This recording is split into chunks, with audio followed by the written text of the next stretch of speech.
चला नमस्कार मित्रांनो, स्टेट बँक ऑफ इंडियाच्या प्रोबेशनरी ऑफिसरच्या ज्या 2056 जागांसाठी मागच्या जानेवारीच्या पहिल्या वीकमध्ये जी मेन्सची एक्झाम झाली होती, त्या मेन्सच्या एक्झामचा रिझल्ट हा काल डिक्लेअर झाला, काल परवा डिक्लेअर झाला. आणि तो झाल्यानंतर जसं ॲज युज्युअल नोटिफिकेशनमध्ये सांगितलं होतं की या डेटला तुमची किंवा या टेंटेटिव्हली या मंथमध्ये तुमची इंटरव्ह्यूची प्रोसेस जी होईल ती स्टार्ट होईल.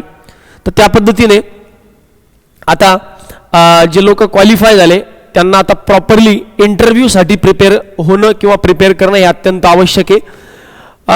मेन्समध्ये माझा एवढा स्कोर आहे, माझं एवढं अटेम्प्ट आहे, मला वाटतं माझं सिलेक्शन होणार नाही किंवा माझं सिलेक्शन होईल, माझा भरपूर अटेम्प्ट आहे, मला वाटतं मला 15-20 मार्कांची लीड आरामात असेल, कट ऑफ किती लागला असेल. आता मला वाटतं याबद्दल डिस्कशन जे आहे हे डेफिनेटली आता कुठेतरी थांबलं पाहिजे आणि कॉन्सन्ट्रेट केलं पाहिजे. ते कुठल्या कशा गोष्टीवर, तर आपल्या अपकमिंग इंटरव्ह्यूवर. आता ओव्हरऑल जो पर्सनल इंटरव्ह्यू आणि ग्रुप डिस्कशन, आता मी पर्सनल इंटरव्ह्यू आणि ग्रुप डिस्कशन की फक्त पर्सनल इंटरव्ह्यू याबद्दलही सगळं तुम्हाला गायडन्स करणार आहे.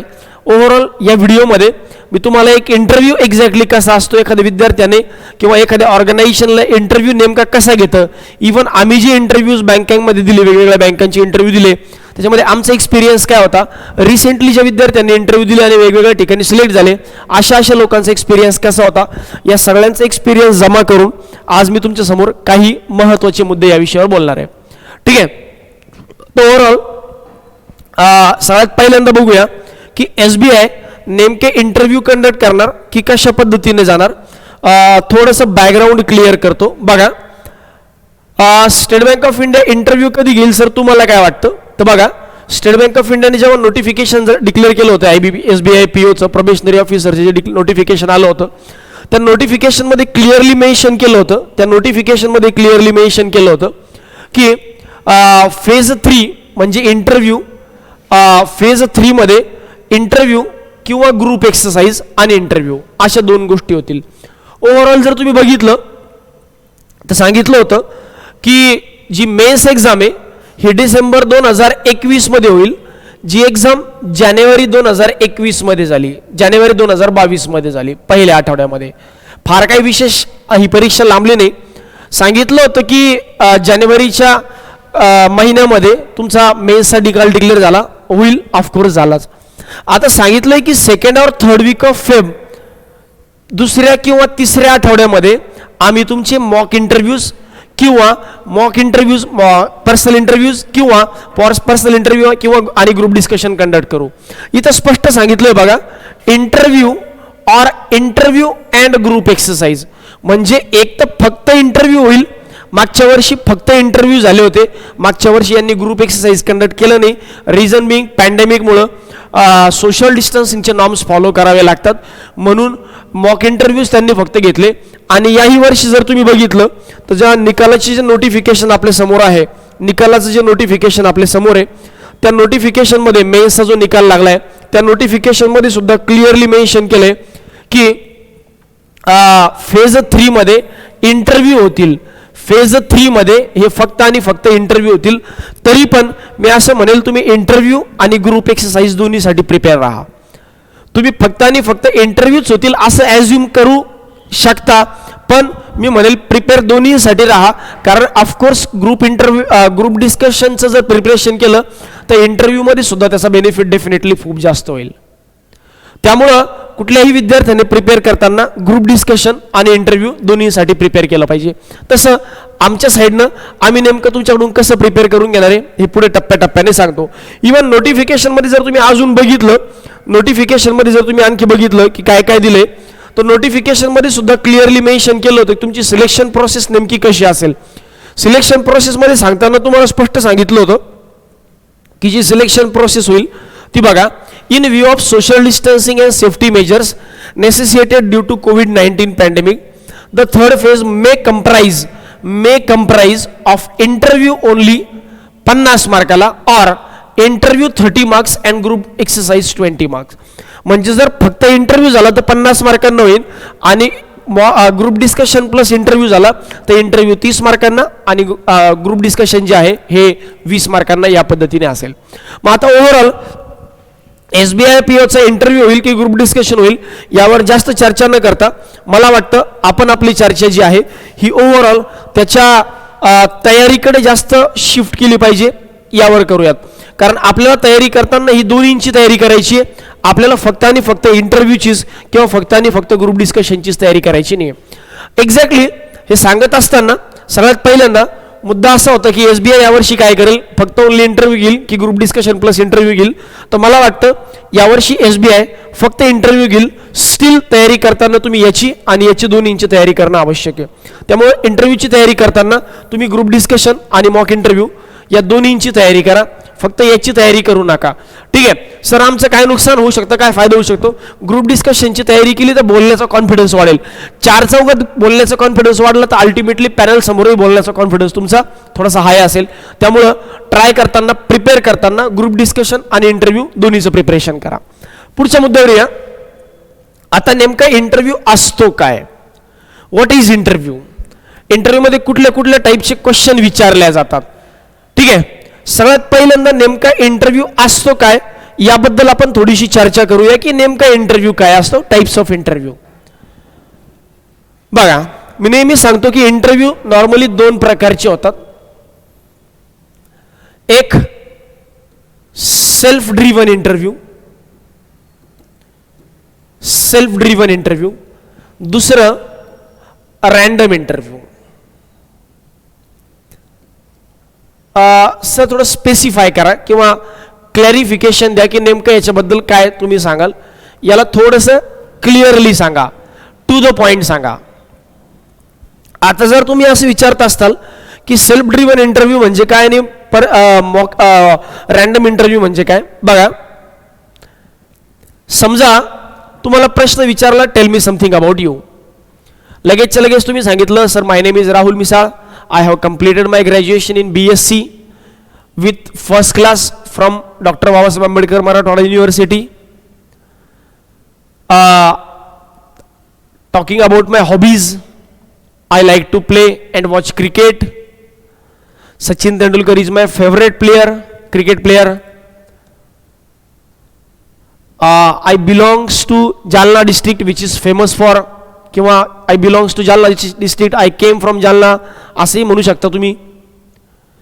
आणि एवढं इंटरव्ह्यू बद्दल तुमच्या सेल्फबद्दल सांगितलं, स्वतःबद्दल सांगितलं की एखादा पॅनलमधला प्रश्न विचारेल, can you tell us something about briefly about Jalna, Y Jalna is famous?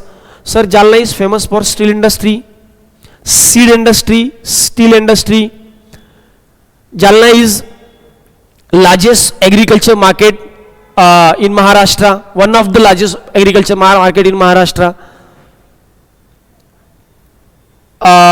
Jalna is located in center of Maharashtra असेही म्हणू शकता, which is near to Aurangabad. Therefore the growth of Jalna is as compared to other district, there is high growth of Jalna as compared to other district असे म्हणू शकता. मग एखाद्याला प्रश्न वाटला, अरे यार तुला why you like to Sachin Tendulkar only, why not Mahendra Singh Dhoni? मग हे जे प्रश्न जे बनले ना हे माझ्याच पहिल्या उत्तरातून बनले. मी ज्या पहिल्या प्रश्नाचं उत्तर दिलं होतं ना त्याच्यामधूनच हे पुढचे प्रश्न बनले. मग हे प्रश्न त्याच्यामधून बनल्यामुळं तुम्हाला एक ॲडेड ॲडव्हान्टेज भेटला. कुठला ॲडव्हान्टेज? की माझ्या उत्तरातून प्रश्न बनल्यामुळे त्या प्रश्नांची मी ऑलरेडी प्रिपरेशन केली होती. हे म्हणजे मनी हेस्ट नावाची जी वेब सिरीज आहे त्याच्यामध्ये पोलीस आता पुढे काय करतील हे अगोदर मला ऑलरेडी डिसाइडेड होतं, ऑलरेडी माहीत होतं आणि त्यासाठी प्रिपरेशन मी अगोदरच करून ठेवलं होतं अशा पद्धतीने. त्यामुळे याला म्हणतात सेल्फ ड्रिव्हन इंटरव्ह्यू. हा इंटरव्ह्यू मी ड्राईव्ह करतोय कारण बरेच प्रश्न हे माझ्या उत्तरातून येत आहेत. आता जर मला हाच प्रश्न सपोज वेगळ्या पद्धतीने म्हणजे रँडम द्यायचा असेल तर, tell us something about you sir, my name is Rahul Misal, संपलं. मग आता इंटरव्ह्यू पॅनलला प्रश्न विचारला काहीतरी वेगळं. मग एखादा व्यक्ती विचारेल, where are you came from? Sir I came from Jalna. झालं उत्तर. जर तुम्ही एवढे शॉर्टमध्ये आन्सर दिले ना तर तुमचा इंटरव्ह्यू हा रॅन्डम इंटरव्ह्यू होईल, आणि जर तुम्ही डिटेल आन्सर दिले तुमचा इंटरव्ह्यू सेल्फ ड्रिव्हन इंटरव्ह्यू होऊ शकतो. यासाठी स्वतःचे उत्तर डिटेल बनवा, आणि यासाठी तुमची पर्सनल प्रोफाइलिंग बनवणं खूप आवश्यक आहे. म्हणून स्वतःची पर्सनल प्रोफाइलिंग बनवून घ्या. सर पर्सनल प्रोफाइलिंग म्हणजे काय, तर अगोदरच डिसाईड करा की मला नेमकं इंटरव्ह्यूमध्ये गेल्या गेल्या कोणत्या प्रश्नाचं उत्तर काय द्यायचंय. यासाठी मी एक पर्सनल प्रोफाइलिंग बनवून ठेवतो. यासाठी आम्ही प्रत्येक विद्यार्थ्याला ईच अँड एव्हरी सारथीची फॅकल्टी मदत करेल. मग हे पर्सनल प्रोफाइलिंग नेमकं कसं बनवायचं याबद्दल मी या सेशनमध्ये या व्हिडिओमध्ये पुढे बोलतोच आहे. तर सगळ्यात पहिल्यांदा हे खूप मॅटर करतं की तुम्ही इंटरव्ह्यूला कसं रिॲक्ट करता, कसं रिस्पॉन्ड करता. तुम्ही जर तुमचे आन्सर एकदम शॉर्टमध्ये ठेवले तर इंटरव्ह्यू शॉर्टमध्ये होईल. तुम्ही जर तुमचेच आन्सर डिटेलमध्ये दिले तर इंटरव्ह्यू ऑफकोर्स थोडासा डिटेलमध्ये होईल.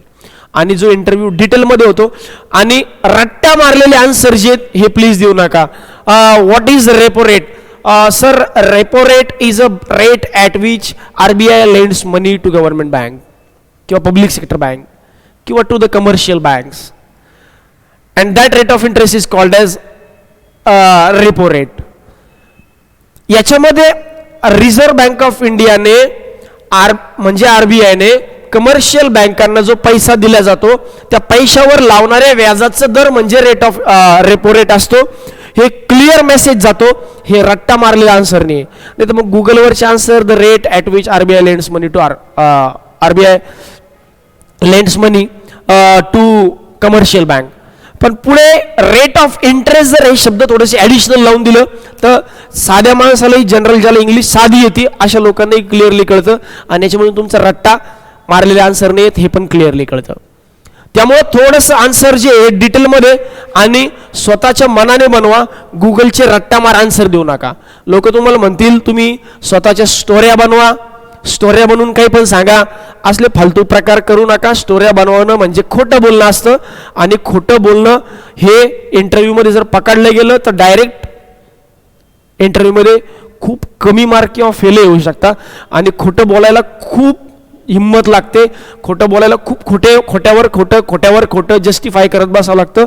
त्यामुळे इंटरव्ह्यूमध्ये कधीच खोटं बोलायचं नाही, कारण इंटरव्ह्यू घेणारं जे पॅनल आहे त्यांचा अनुभव हा आपल्या वडिलांच्या अनुभव एवढा असतो, त्यांचं वय आपल्या वडिलांच्या वया एवढं असतं. त्यामुळं आपण जर त्यांना खोटं बोललो ते लगेच आपल्याला पकडून घेतील. त्यामुळे प्लीज असं खोटं बोलू नका, कुणाच्याही स्टोऱ्या बिऱ्या बनवत बसू नका. मैं बहुत गरीब हुआ करता था, मैं सायकल पे पैदल जाया करता था, हे असले फालतू प्रकार अजिबात इंटरव्ह्यूत बोलू नका. सिंपती घेण्याचा प्रयत्न करू नका. हा इंटरव्ह्यूमध्ये जर खरंच तुमचे वडील शेती करतायत तुम्ही बिंदास सांगा. मग जर तुमचे वडील शेती करतायत तर ऑफकोर्स तुम्हालाही शेतीबद्दल थोडीशी माहिती असली पाहिजे, हे इंटरव्ह्यू पॅनलला अपेक्षित असतं. मग अरे यार मग तुझे वडील शेती करतात का? What your father do? Sir my father is a farmer. So what type of crop you grow in your form?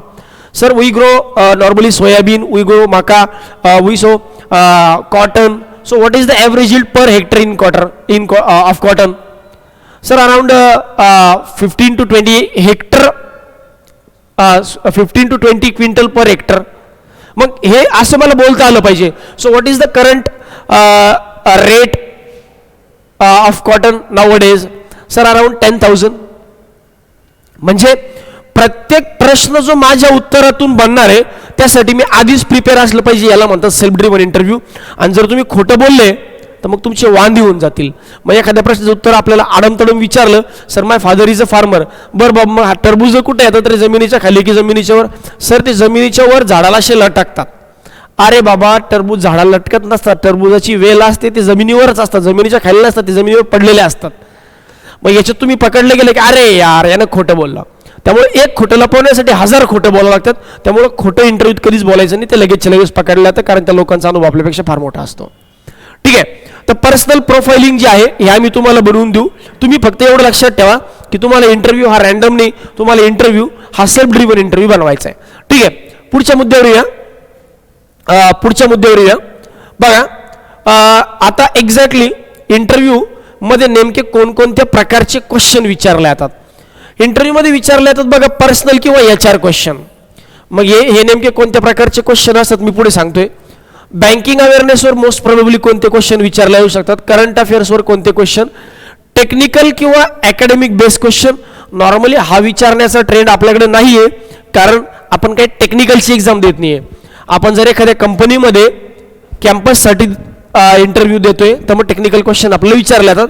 Otherwise technical question फार कमी वेळेस विचारले जातात. हां, पण ही गोष्ट खरीच आहे की एखाद्याचं ग्रॅज्युएशन दैनंदिन जीवनातलं असेल. For example, sir me bachelor of arts झालो आहे, मी BA केलं आहे, BA बॅचलर ऑफ आर्ट्स, आणि मी स्पेसिफिकली हिस्ट्रीमधून GA केलं आहे, BA केलं आहे. मग एखादा प्रश्न सहज विचारू शकतो की रे बाबा चौरी चौरा जी इन्सिडेंट आहे, ही जी घटना आहे, ही कोणत्या इयरला झाली होती किंवा यासाठी कोण कारणीभूत आहे. लगेच आपलं सांगता आलं पाहिजे. महात्मा गांधी आहेत, 1942ला चले जाव झालं होतं, 1922ला चौरी चौरा घटना झाली होती, काय परिस्थिती होती, एका पोलीस स्टेशनवर हल्ला केला होता जे गांधीजींना पटलं नाही. असं थोडंसं तरी आपल्याला जस्टिफाय करता आलं पाहिजे. दैनंदिन जीवनातलं ग्रॅज्युएशन असेल तर या छोट्या मोठ्या गोष्टी, एखाद्याचं BSc झालंय, न्यूटन्स लॉ ऑफ ग्रॅव्हिटेशन सांगता येतो की बाबा अकॅडमिक्स फार करत बसू नका, त्याच्यावर तुम्हाला प्रश्न विचारला जाणार नाही. पण एखादा प्रश्न तुमचं ग्रॅज्युएशन फारच जनरलाइज असेल, BCom झालं एखाद्याचं, करे बाबा बॅलन्स शीट वगैरे सांगता येते का, लायबिलिटीज कोणत्या साईडला असतात, ॲसेट कोणत्या साईडला असतात, असे बेसिक क्वेश्चन तरी ॲटलिस्ट तुम्हाला जमले पाहिजे. त्यामुळं टेक्निकल येणारच नाही असं नाही, पण आले तर या पद्धतीचे क्वेश्चन दैनंदिन जीवनातले उदाहरणार्थ विचार जाऊ शकतात.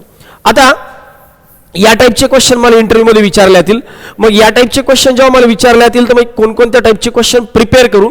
बघा, पर्सनल क्वेश्चन मला कोणकोणते विचारले येऊ शकतात. मला पर्सनल किंवा HR क्वेश्चन जे आपण म्हणतो, इंट्रोड्यूस युअर सेल्फ, स्वतःला थोडंसं इंट्रोडक्शन स्वतःचं द्या.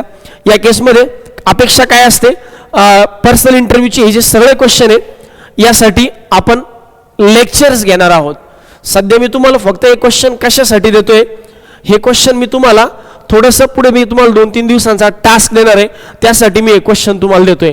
तर ओव्हरऑल या सगळ्या क्वेश्चनची जी तयारी आहे ही तुम्हाला तुमची आपले जे लेक्चर्स होतील, रेग्युलर लेक्चर्स होतील, मॉकेट बँकिंगचे अवेअरनेसचे म्हणा, HRचे क्वेश्चनचे म्हणा, याच्यातून तुमचं हे पूर्ण प्रिपरेशन होईल नाही. त्यापूर्वी हे क्वेश्चन थोडंसं तुम्हाला तोंड ओळख व्हावी, तुम्ही तुमच्या पद्धतीने याची उत्तरं बनवावे, यासाठी हे क्वेश्चन मी तुम्हाला देतोय. बघा, स्वतःबद्दल थोडंसं इंट्रोडक्शन द्या तुम्हाला, त्यानंतर तुमच्या स्ट्रेंथ काय आहेत, विकनेस काय आहेत, हॉबीजबद्दल बोला, वडील काय करतात, फादरचं ऑक्युपेशन काय आहे, फॅमिलीमध्ये कोण कोण असतं, तुमच्या गावाबद्दल थोडं सांगा, बँकिंग सेक्टर का जॉईन करायचं आहे, आम्ही तुम्हाला का हायर करावं, पोस्ट ग्रॅज्युएशन का नाही केलं किंवा फर्दर स्टडी का नाही केली, त्यानंतर जर तुमचं खेडेगावात किंवा अदर स्टेटमध्ये सिलेक्शन झालं तुम्ही जॉईन करणार का, सध्या बँक POच्या रोल्स अँड रिस्पॉन्सिबिलिटी काय काय आहेत, जर तुम्ही मागचा एखादा जॉब सोडून दिला आहे किंवा तुम्हाला एक्सपिरियन्स आहे तर तुम्ही तो जॉब का बरं सोडला. नॉर्मली हा प्रश्न आपल्याला विचारणार नाहीत, कारण आपल्यापैकी मॅक्सिमम लोक हे फ्रेशर आहेत. इवन मी तर असं म्हणेल की जर तुम्हाला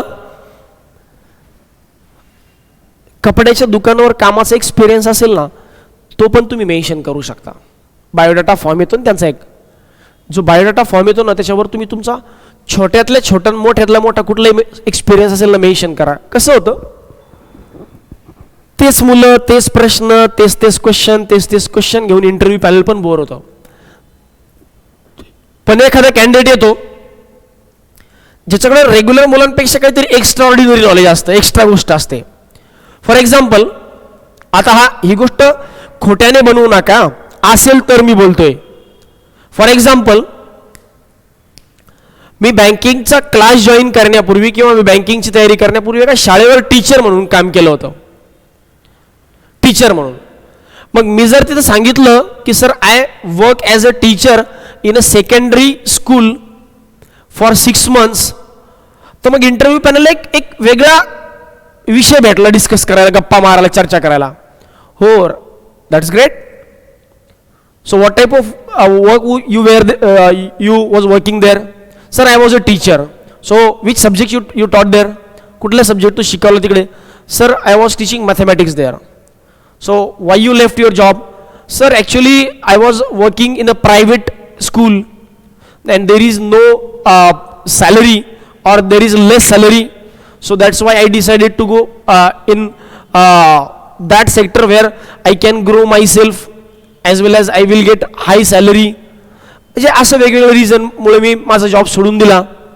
sir, there were no growth because there is no government grant to the school. That's why I left the job. तर याच्यामुळे काय झालं की एक वेगळं डिस्कशन करायला, इंटरव्ह्यू पॅनलला चर्चा करायला एक स्कोप मिळाला. आणि याच्यामुळे काय होतं, ही चर्चा झाल्यामुळे काय होतं माहितीये का, ही चर्चा झाल्यामुळं एक इंटरव्ह्यू, अरे यार काहीतरी वेगळा इंटरव्ह्यू हा होता, हा पॅनलच्या लक्षात येतं की अरे यार काहीतरी वेगळं होतं, चला यार या पोरासोबत बोलण्याला मजा आली. तर हे खूप मॅटर करतं. त्यामुळे थोडंसं ही गोष्ट खूप प्रॉपरली तुम्ही बघा. आणि डेफिनेटली मी म्हणेल की जे लोक यावर्षी, म्हणजे आता तुम्ही लोक जे आहात तर तुम्ही एक्सपिरियन्स असेल तर डेफिनेटली मेन्शन करा. सर मी 6 महिने आमच्या शेतीत काम केलंय, हा सुद्धा एक्सपिरियन्स आहे. सर मी 6 महिने एका क्लासला डाऊट क्लिअरिंग फॅकल्टी म्हणून काम केलंय, हा सुद्धा एक्सपिरियन्स आहे. मग काय मुलांचे डाऊट्स होते, आता तुम्ही जरी नसेल केलं तरी यार तुम्हाला मुलांचे डाऊट्स माहितीच ना, कोणचे काय डाऊट्स असतात, रिजनिंगचे पर्सनल डाऊट्स काय असतात मुलांचे माहिती आहे. तर असं जर तुम्हाला मी एका क्लासमध्ये ॲडमिन म्हणून काम केलंय, अरे वा चांगली गोष्ट आहे राव. मग काय असतं बरं, काय काय काम करायचं तिथं, काय अनुभव भेटला, म्हणजे एक जनरल इंटरव्ह्यूपेक्षा थोडासा वेगळा इंटरव्ह्यू तो असेल तर डेफिनेटली सांगा. बाकी बळजबरी सर मी याचा इंटरव्ह्यूचा एक्सपिरियन्स आणू का, मी असं सांगू का, तसं सांगू का, मी तुम्हाला ऑलरेडी सांगितलं एक खोटं बोलण्यासाठी 1000 खोटं बोलावं लागतं आणि खोटं बोलायचं नाही. पुढे बँकिंग अवेअरनेसचे प्रोबेबल क्वेश्चन काय काय असू शकतात याच्यावर सुद्धा आपण लेक्चर घेणार आहोत. पुढे बँक काय, बँक कशी काम करते, बँकेला प्रॉफिट कसा होतो, बँकेचे टाइप्स कुठले कुठले आहेत, कोणकोणत्या बँक आहे, public sector bank, private sector bank, NBFCs म्हणा किंवा बाकी overall urban bank, cooperative bank, regional rural banks RRBs ज्याला आपण म्हणतो. त्यानंतर बँकिंग स्ट्रक्चर इन इंडिया, RBIचे function, monetary policy, about SBI, about types of account, types of check, NEFT, RTGS, IMPS. त्यानंतर debit card credit कार्डमधला difference काय असतो, debit आणि क्रेडिटमधला डिफरन्स काय असतो, KYC काय आहे, मनी लॉन्ड्रिंग काय आहे, शेअर मार्केट काय असतं, निफ्टी, सेन्सेक्स, म्युच्युअल फंड काय, GDP GNP काय असतं, महागाई, स्वस्ताई, रेसेशन वगैरे काय, नाबार्ड काय काम करतं, सेबी काय, RDI, IRDA काय, NPA काय असतं, ARCs कंपनीज काय असतं, लोनचे टाईप कुठले कुठले, एखाद्या गव्हर्नमेंट स्कीम, मॉर्गेज काय, हायपोथिकेशन काय, प्लेज काय, लीन काय, लेटर ऑफ क्रेडिट काय, असे बेसिक बँकिंग टर्मिनॉलॉजीज जे आहेत, या पूर्ण बँकिंग टर्मिनॉलॉजीजसाठी आपण 2 लेक्चर्स घेऊ. आपले 2 लेक्चर्स होतील. अक्षय सरांना मी सांगतो हे 2 लेक्चर्स घ्यायला, तर या पूर्ण मुद्द्यांवर अक्षय सर तुम्हाला प्रॉपरली गाईड करतील की ओव्हरऑल बँकिंग अवेअरनेसमध्ये काय काय प्रश्न विचारले जाऊ शकतात आणि त्यासाठी नेमके तुमचे आन्सर्स कशा कशा पद्धतीने असले पाहिजे. ठीक आहे, पुढच्या मुद्द्यावर येऊया. करंट अफेअर्सवर काय काय प्रश्न विचारले जाऊ शकतात. नॉर्मली आपल्याला एक प्रश्न विचारतात ज्याला म्हणतात सिच्युएशन बेस्ड क्वेश्चन, की अरे यार सध्या ना फार्मर बिलवर फारच जास्त प्रोटेस्ट चालू आहे, याबद्दल तुमचं मत काय आहे. यार क्रिप्टोकरन्सीचं भारतात जगात फारच क्रेज वाढतंय, तुम्हाला काय वाटतं इलिगल करायला पाहिजे का इलिगल आहे. कोविड-19च्या लाटावर लाटा येत आहेत. तुम्हाला काय वाटतं कोविड-19 पुढे किती दिवस राहील. असे काही ज्या आता रेल्वेमध्ये स्टुडंटचा प्रोटेस्ट सध्या चालू आहे बिहारमध्ये, त्यानंतर इलेक्ट्रिक व्हेकल्स एक भारताचं एक नवीन फ्युचर बनतंय, अफगाणिस्तानचा मागचा इश्यू वुमन एम्पॉवरमेंट बद्दल, तर अशा काही मुद्दे आहेत ज्याच्या सिच्युएशनवर तुम्हाला बोलायचं असतं. आणि असे सिच्युएशन जसं मागे ग्रुप डिस्कशनसाठी सुद्धा हे टॉपिक असू शकतात. मागे ऑलिम्पिक चालू होतं 2 वर्षापूर्वी, जे इंटरव्ह्यू झाले होते त्यावेळेस मी शीतलला बोललो, जिचं मागच्या 2 वर्षापूर्वी सिलेक्शन झालं होतं. तिला ग्रुप डिस्कशनला एक मुद्दा होता, त्यावेळेस ऑलिम्पिक चालू होतं म्हणे की नॉर्मली या ज्या सिटीज आहेत ना, ज्या मोठ्या मोठ्या सिटीज आहेत जिथं ऑलिम्पिक कंडक्ट करायचं, तिथं ग्राउंड जे असतात ना फार छोटे छोटे असतात, ज्याला आपण काय म्हणतो त्याला स्टेडियम. आणि त्या छोट्याशा स्टेडियम जरी मोठे असले तर भरपूर गेम्स त्या स्टेडियममध्ये कंडक्ट करायचे आणि खूप लोक बच एका ठिकाणी येतात. त्याच्यामुळं प्लेयर्सच्या मेंटल हेल्थवर याचा काही परिणाम होतो का, याबद्दल तुम्हाला काय वाटतं, असा एक ग्रुप डिस्कशनला मुद्दा दिला होता आणि त्याच्यावर तुम्ही चर्चा करा असं बद्दल सांगितलं होतं. जर ग्रुप डिस्कशन झालं तर नेमकं कसं होईल याच्याबद्दलचं गायडन्स जे आहे हे तुम्हाला आपल्या बॅचमध्ये मिळेल. आपल्या बॅचमध्ये मिळेल. त्यामुळं हे सगळे मुद्दे जे आहेत, हे जे मी तुम्हाला सांगतोय, हे फक्त इंट्रोडक्टरी सध्या सांगतोय. बाकी हे सगळं याचं गायडन्स जे आहे हे तुम्हाला तुमच्या आपल्या बॅचमध्ये मिळून जाईल. बरं, पुढचा मुद्दा. सर पुढे काय? मग आता आम्ही बॅच कशी जॉईन करायची? बघा, या व्हिडिओच्या डिस्क्रिप्शन बॉक्समध्ये तुम्हाला एक इंटरव्ह्यू ग्रुपची लिंक दिली आहे. इंटरव्ह्यू आपला एक स्पेशल व्हॉट्सॲपवर इंटरव्ह्यू ग्रुप बनवला आहे. त्याची लिंक, व्हॉट्सॲप ग्रुपची एक लिंक या लेक्चरच्या डिस्क्रिप्शन बॉक्समध्ये दिली आहे. ज्या ज्या लोकांचं SBI PO ला सिलेक्शन झालं आहे, किंवा ज्या लोकांना वाटतं की सर मला ना असं वाटतं की IBPS POला पण माझं सिलेक्शन होऊ शकतं, अशी लोक या ग्रुपला जॉईन करू शकतात. या लोकांनी ग्रुपला जॉईन करा. त्या ग्रुपवर एक गुगल ड्राईव्हची लिंक टाकतोय आम्ही. त्या ग्रुपवर एक गुगल ड्राईव्हची लिंक टाकणार. या ग्रुपवर एक गुगल ड्राईव्हची लिंक टाकणार. आता या गुगल ड्राईव्हची लिंकवर जाऊन तुम्हाला तुमचं रजिस्ट्रेशन करायचं आहे. आता हे रजिस्ट्रेशन कशासाठी? आता सर रजिस्ट्रेशन करणं कंपल्सरी आहे का? हो, कारण ॲपमध्ये जी बॅच तुम्हाला असाइन करण्यात येईल, जी फ्री ऑफ कॉस्ट बॅच जी आहे, मग हे कशासाठी? जी फ्री इंटरव्ह्यू बॅच जी आहे. नॉर्मली काय होतं की विद्यार्थी 4 महिने 6 महिने तयारी करतात, इंटरव्ह्यूला येतात, आणि इंटरव्ह्यूमध्ये तुम्हाला घाबरवून तुमच्याकडून पैसे काढणं हे आम्हालाही थोडंसं चुकीचं वाटतं. कारण ऑलरेडी तुम्ही लई खस्ता खाल्ल्या तिथपर्यंत येण्यासाठी. त्यामुळं इंटरव्ह्यूच्या बॅचेस आपल्या नेहमीच्या फ्रीच असतात, open to all, free to all. तर ही जी इंटरव्ह्यू बॅच आहे, या बॅचसाठी रजिस्ट्रेशन तुम्ही करा. या रजिस्ट्रेशनमध्ये तुम्ही तुमचा ईमेल ID टाका, आणि ही बॅच जी आहे ही कुठं होईल? तुम्ही सारथी एज्युकेशन ऑनलाईन नावाचं ॲप डाउनलोड करून घ्या. सारथी एज्युकेशन ऑनलाईन. आता सारथी एज्युकेशन ऑनलाईन नावाचं ॲप डाउनलोड करून ठेवलं की तुम्हाला पुढच्या 3 दिवसामध्ये एक बॅच असाइन करून देण्यात येईल. एक बॅच असाइन करून देण्यात येईल. सोबत तुम्ही इथं रजिस्ट्रेशन करताना जो मोबाईल नंबर दिला आहे, त्या मोबाईल नंबरवर आम्ही स्वतः कॉल करू. जे लोक यासाठी इंटरेस्टेड आहेत, पर्सनल प्रोफाइलिंगसाठी इंटरेस्टेड आहेत, अशा लोकांनी, ज्यांना रजिस्ट्रेशन करायचं आहे, अशा लोकांनी रजिस्ट्रेशन करा. या नंबर, इथं जो तुम्ही नंबर देणार त्याच्यावर मी स्वतः कॉल करेल. पर्सनली क्लासकडून तुम्हाला कॉल येईल आणि तुमची प्रोफाईल सेट करून देण्यात येईल. एका विद्यार्थ्याला कॉल यायला थोडासा वेळ लागू शकतो, कारण प्रत्येकासोबत आम्हाला जवळजवळ 10-15 मिनटं त्या केसमध्ये बोलायचं आहे. मग पर्सनल प्रोफाइलिंग एकदा बनवून दिली की तुम्हाला तुमचा इंटरव्ह्यू स्वतः ड्राईव्ह करता येईल. तुम्हाला तुमचा इंटरव्ह्यू जो आहे हा स्वतः ड्राईव्ह करता येईल. त्यासाठी आम्ही तुमचं पर्सनल प्रोफाइलिंग बनवून देऊ, आणि त्यानंतर गायडन्स सेशन जे आहे हे ऑफकोर्स या इंटरव्ह्यू बॅचमध्ये होतील. मॉक इंटरव्ह्यू जे आहेत हे ऑनलाईन आणि ऑफलाईन दोन्ही मोडमध्ये होतील. ऑनलाईन आणि ऑफलाईन दोन्ही मोडमध्ये होतील. सर तुम्हाला काय वाटतं, आम्ही ऑनलाईन यावं की ऑफलाईन यावं की ऑनलाईन करावं? जर तुम्ही मला विचारता असाल तर माझी इच्छा आहे की तुम्ही ऑफलाईनला या. तुम्ही इथे या, 10 दिवस 8 दिवस तुम्ही इथे येऊन राहा.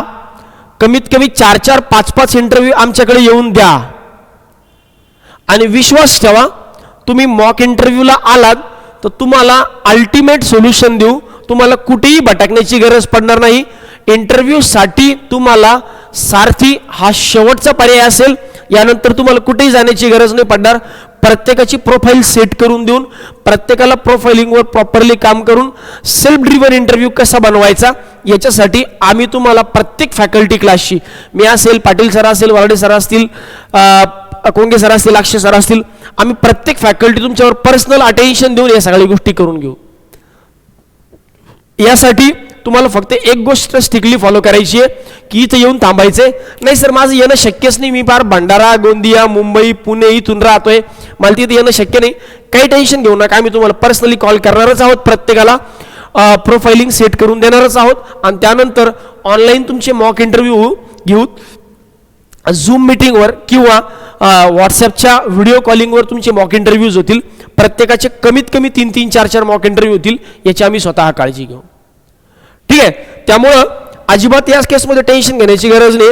सगळ्यांनी फक्त रजिस्ट्रेशन करा, इन्फॉर्मेशन भरा, बॅच तुम्हाला असाइन करून देण्यात येईल. आणि ही जी बॅच आहे सर, हे लेक्चर्स कधीपासून चालू होतील? हे जे आपली बॅचचे लेक्चर्स आहेत हे स्टार्ट फ्रॉम थर्सडे ऑनवर्ड्स. आपले जे लेक्चर्स आहेत थर्सडेपासून चालू होतील. थर्सडेपर्यंत या बॅचमध्ये तुम्हाला काही व्हिडिओज दिले जातील बघण्यासाठी. सर मग तोपर्यंत आम्ही काय करायचं, गुरुवारपर्यंत आम्ही काय करायचं, गुरुवारपर्यंत तुम्ही काय करायचं लक्ष द्या. गुरुवारपर्यंत तुम्ही काय, थर्सडे नाही सॉरी वेनसडे ऑनवर्ड्स, थर्सडे झालं, वेनसडे ऑनवर्ड्स, वेनसडेला तुमचे लेक्चर चालू होतील. आणि वेनसडे पासून टाइम टेबल कुठे मिळेल तुम्हाला, सर वेनसडे पासून जो टाइम टेबल असेल लेक्चरचा तो कुठे मिळेल, जो व्हॉट्सअपचा ग्रुप आपण बनवला आहे याची लिंक तुम्हाला या डिस्क्रिप्शन बॉक्समध्ये मिळाली आहे, या व्हॉट्सअपच्या ग्रुपवर याचा टाइम टेबल तुम्हाला मिळून जाईल. मग या 3 दिवसात आम्ही काय करायचं बघा, या 3 दिवसात आम्ही काय केलं पाहिजे, what to do in next 2-3 days. या 3 दिवसात जसं शनिवार असेल, रविवार असेल, सोमवार असेल, मंगळवार असेल, या 3-4 दिवसात आम्ही काय करायचं, या 3-4 दिवसामध्ये आपण काय करायचंय, आम्ही तुम्हाला स्वतःहून कॉल करू, ज्या नंबरवर रजिस्टर्ड नंबरवर तुम्ही जो नंबर रजिस्टर्ड केलाय त्या नंबरवर स्वतःहून कॉल करू. ओके, रजिस्टर्ड नंबरवर. त्यानंतर या नंबरवर तुम्ही रजिस्ट्रेशन केलं त्या नंबरवर आम्ही तुम्हाला कॉल करू स्वतःहून. हा कॉल जसा तुम्ही केला याच्यामध्ये आपण तुमच्या पर्सनल प्रोफाईलवर काम करू, पर्सनल प्रोफाईल बनवू, ज्याला आपण म्हणू तुमचा बायोडाटा. आता ॲक्च्युली याला बायोडाटा म्हणत नसतात पण आता म्हणतो कारण आपल्या जनरल लोकांनाही कळलं पाहिजे. आपण बायोडाटा सेट करू. त्यानंतर तुम्हाला तो बायोडाटा लिहून काढायला लावू. Write down in your own language. कारण जर आम्ही प्रत्येकाला आमच्या लँग्वेजमध्ये लिहून दिला तर ऑफकोर्स ते थोडंसं मॅन्युप्युलेट केल्यासारखं होईल. आम्ही तुम्हाला गाईड करू कसं लिहायचं, त्यानंतर तुम्ही लिहून काढायचा. जसं तो तुम्ही लिहून काढला त्यानंतर फॅकल्टी स्वतःहून तो चेक करेल. फॅकल्टी स्वतःहून हा बायोडाटा जो आहे हा चेक करेल आणि मग नंतर पुन्हा फायनली तुम्हाला सजेशन देईल. या 3-4 दिवसांमध्ये ही सगळी प्रोसेस होईल आणि मग त्यानंतर या 3-4 दिवसामध्ये ही सगळी प्रोसेस होईल आणि त्यानंतर मग आपली बॅच चालू होईल. आणि बॅच जी आहे ही जी मी तुम्हाला ऑलरेडी सांगितली ही वेनसडे ऑनवर्ड्स, ही बॅच जी आहे ही वेनसडे पासून तुमची चालू होईल. बाकी तुम्हाला वाटतंय की काहीही तुम्हाला इंटरव्ह्यूमध्ये डाऊट आहे, डॉक्युमेंट्सबद्दल सांगा सर. हां, डॉक्युमेंट्सबद्दल सांगतो. तर तुम्हाला असं वाटतंय काहीही डाऊट्स आहे तुम्ही पर्सनली या नंबरवर मला बिनधास्त कॉल करू शकता. तुम्ही सर आम्ही दुसऱ्या क्लासशी आहोत, आमचा क्लास म्हणतो की दुसरीकडे इंटरव्ह्यूला जाऊ नका, काळजी करू नका, आम्हाला तसं तुमच्या रिझल्टशी काही घेणे नाही. तुमचा फोटो आमच्याकडे यावा याची आम्ही काही भुकेले नाही आहेत. तुम्ही आमचं गायडन्स घेऊन जा आणि जिथं फोटो द्यायचा आहे तिथं फोटो द्या, जिथं तुम्हाला गायडन्स पाहिजे तिथून गायडन्स घ्या. Ultimately the decision is yours की तुम्हाला आमच्याकडे फोटो द्यायचा आहे. आम्ही तुमच्या फोटो जमा करण्यासाठी इंटरव्ह्यू बॅच अजिबात घेत नाही. आम्ही प्रत्येक विद्यार्थ्याला प्रॉपर गायडन्स मिळावं यासाठी ही बॅच घेत आहोत. बाकी आमचे फोटो आमच्यासाठी मोर दॅन सफिशियंट आहेत, त्यामुळं त्याची भूक आम्हाला नाही आहे. आणि आम्हाला माहिती आहे रिझल्ट कुणाचे येतात आणि रिझल्टने काय फरक पडतो. अल्टिमेटली विद्यार्थ्यांना गायडन्स मिळणं हा आमचा उद्देश आहे. बाकी रिझल्टची आम्ही भुकेली नाही. तुम्ही कुठल्याही क्लासचे असताल किंवा तुम्ही कुठल्याच क्लासचे नसताल तरी तुम्ही गायडन्स घेऊ शकता. फ्री ऑफ कॉस्ट हे गायडन्स आहे. एकदा गायडन्स घेतल्यानंतर तुम्ही आम्हाला भेटूही नका आणि तुमचं सिलेक्शन झाल्यानंतर तुम्ही आम्हाला सांगूही नका. काही कंपल्सरी तुमच्यावर नाही आहे, ते that is up to you. तुम्हाला वाटलं तुमचा काही फायदा झाला सर आमच्या इंटरव्ह्यूमध्ये किंवा ओव्हरऑल आमच्या सिलेक्शन प्रोसेसमध्ये तुम्ही आम्हाला सांगू शकता. त्यानंतर तुमचा मुद्दा तो तुमचा निर्णय. आम्ही तुम्हाला स्वतःहून कुठल्याही गोष्टीसाठी फोर्स करणार नाही. बाकी कुठली फीज नाही आहे. त्यानंतर हां, आता याच्यामध्ये असं होतं बरेचदा की सर आम्ही ना कुठल्याच क्लासचे नव्हतो पण आम्ही एका ठिकाणी इंटरव्ह्यू बॅच जॉईन केली तर आम्हाला ते म्हणतात की तुम्ही आमच्याच क्लासचे झाले. त्या मुद्द्यात मला पडायचंही नाही आहे, ते भीक मला मागायची नाही आहे. तुम्ही तुमच्या पद्धतीने राहा. तुम्हाला जगण्याचं पूर्ण स्वातंत्र्य आहे. तुम्ही तुमच्या हिशोबाने राहा. ठीक आहे, चलो. तर बाकी काही डाऊट्स असतील पर्सनली तुम्ही मला या नंबरला कॉल करू शकता. मी तुम्हाला डेफिनेटली या विषयावर गाईड करेल. ठीक आहे, चलो. Thank you very much and good bye.